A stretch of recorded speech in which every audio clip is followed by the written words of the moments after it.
Whenever I stand on this bridge, I'm overwhelmed by our town's beauty.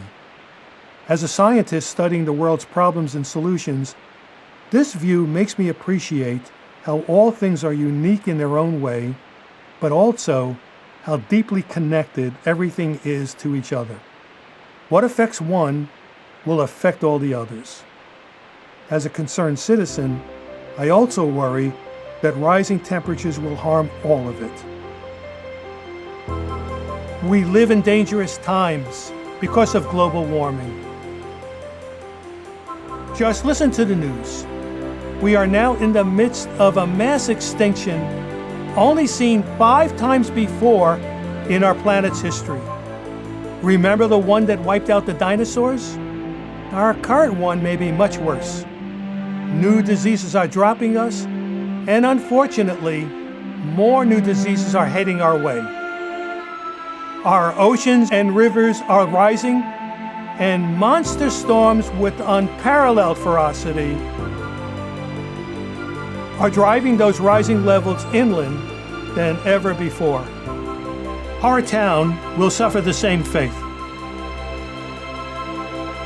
Hurricane Sandy and Hurricane Ida, fueled by global warming, caused $39 billion in damages and killed 68 people. And that's just the beginning, with more storms, more damage, and more deaths coming our way. Look, it's only going to get worse unless you and I stop it now, act quickly, and act courageously to reverse it.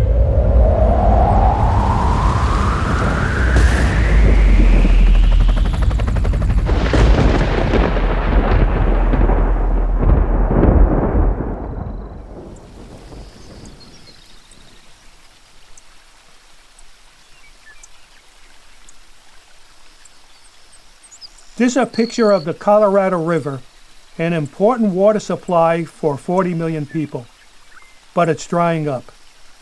One reason is that people are using more water than it can provide. But another, and far more menacing reason, is that global warming has caused a mega drought, seriously reducing the rain and snowfall supplying water to this river. This is our river. It's the south branch of the Raritan River, and it flows through our town. It's important to us. It provides recreation, tourism, fish, and it gives us a deep connection to our town's past. Looking at its beauty and endurance gives me a sense of peace, of belonging, and knowing that everything is right in the world.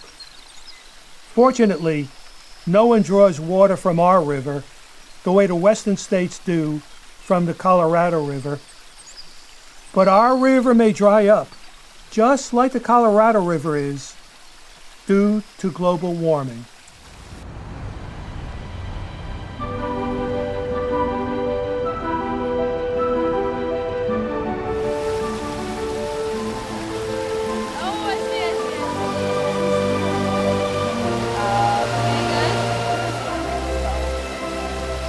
These teenagers likely enjoy playing with the ducks, but there will be fewer ducks to play with, as well as foxes and geese and other wild animals that grace our town. Our duck population is decreasing as temperatures rise. You and I, we can stay in our air-conditioned homes and cars when it gets too warm. Wild animals can't.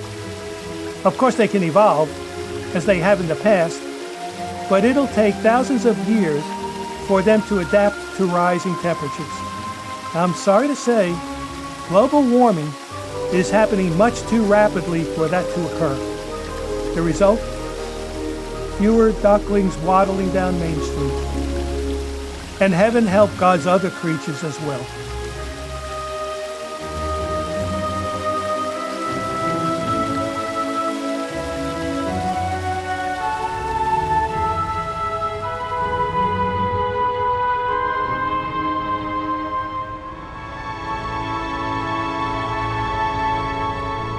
I'm on Main Street, a well-maintained post-Victorian style block in our town of Clinton. Sean and his family love to walk their dog Flynn on this block, but there's a problem that Sean has never experienced before. He may not be able to walk his dog in the coming summer months because rising temperatures caused by global warming may make the sidewalk much too hot for the dog's sensitive paws. The blistering temperature can really hurt them. They can't speak, but we can sense their pain, and their pain is our pain.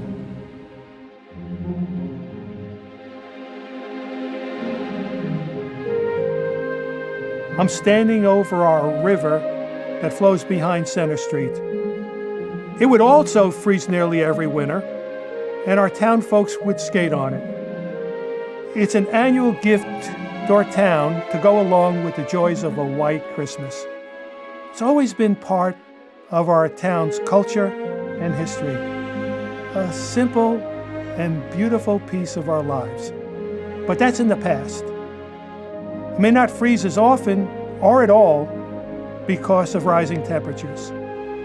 And the worst of it, rising temperatures may damage the foliage and the wildlife along the river and flood our shops and stores in Main Street. Climate change affects our lives. This is especially true since all things in our world are intimately connected. Rising temperatures lead to droughts, which cause food shortages and more. Change one thing, it changes all the others. There's no escaping it. Our activities create greenhouse gases that warm our planet. We don't always realize it, but even little things contribute to rising temperatures, such as drinking bottled water and driving gas-guzzling cars. Little things add up, and unfortunately, it increases the damage to our planet and to our precious little town. Janice Kovac is Clinton's mayor and Michael Humphreys a councilman. In addition to running our town, you can oftentimes see them picking up the town's trash as they are doing now. We're out here on the weekends, and what we do is we empty the trash cans, pick up trash along the sidewalk, because most people, as they drop something, don't realize what the impact is to our environment. We're right on the river. Our storm drains lead into the river so that when it flushes down, it's getting into our waterways and impacting all of our community. Yeah, like one of the things people don't realize, cigarette butts.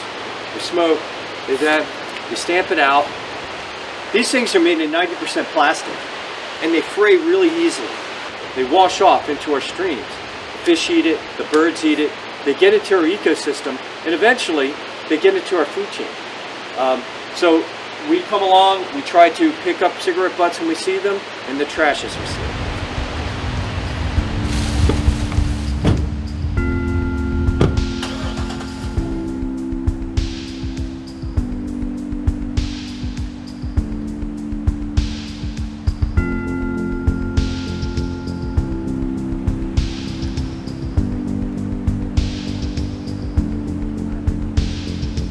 This is the 1763 stone mill, now used as a museum.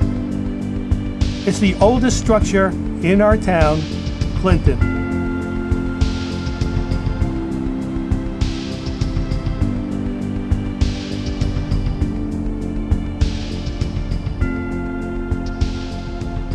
Marjorie Nathanson is the executive director of the Huntington Art Museum.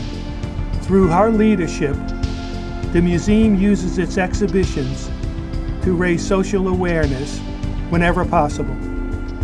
A lot of artists are concerned about climate change and the environment, and here at the Huntington Art Museum we've exhibited several of them. Aurora Robson's beautiful work is made out of plastic that is taken from rivers.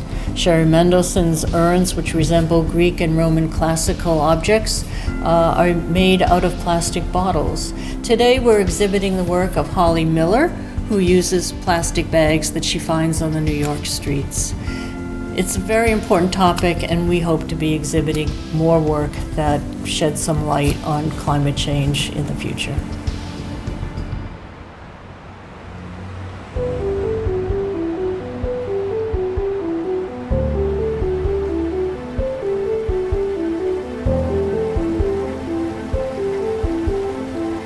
I'd like you to consider a few things.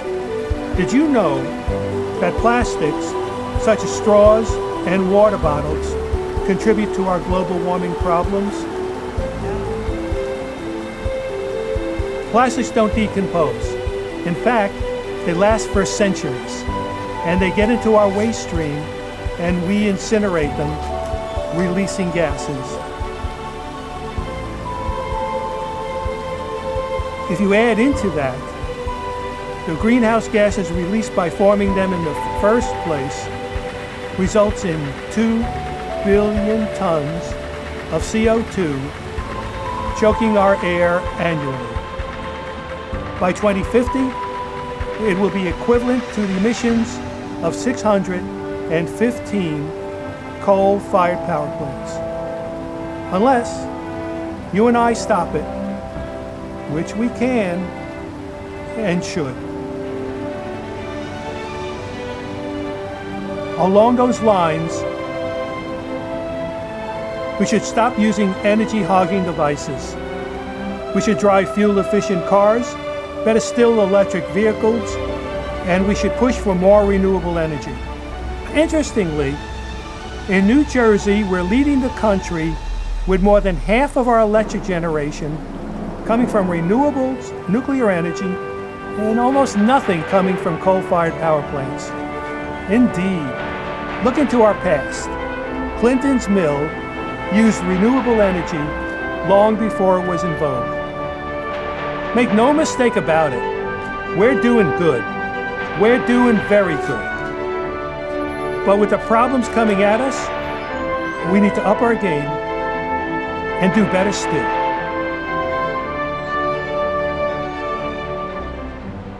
If you wish to be active and learn more about global warming, there are many resources available to you from the federal and local governments, and also from organizations involved in environmental sciences. Additionally, you could read my book, A Crisis Like No Other, Understanding and Defeating Global Warming, to learn what global warming is and how we can combat it. We all need to chip in to save our precious planet. It's the only one we have. I'll see you again.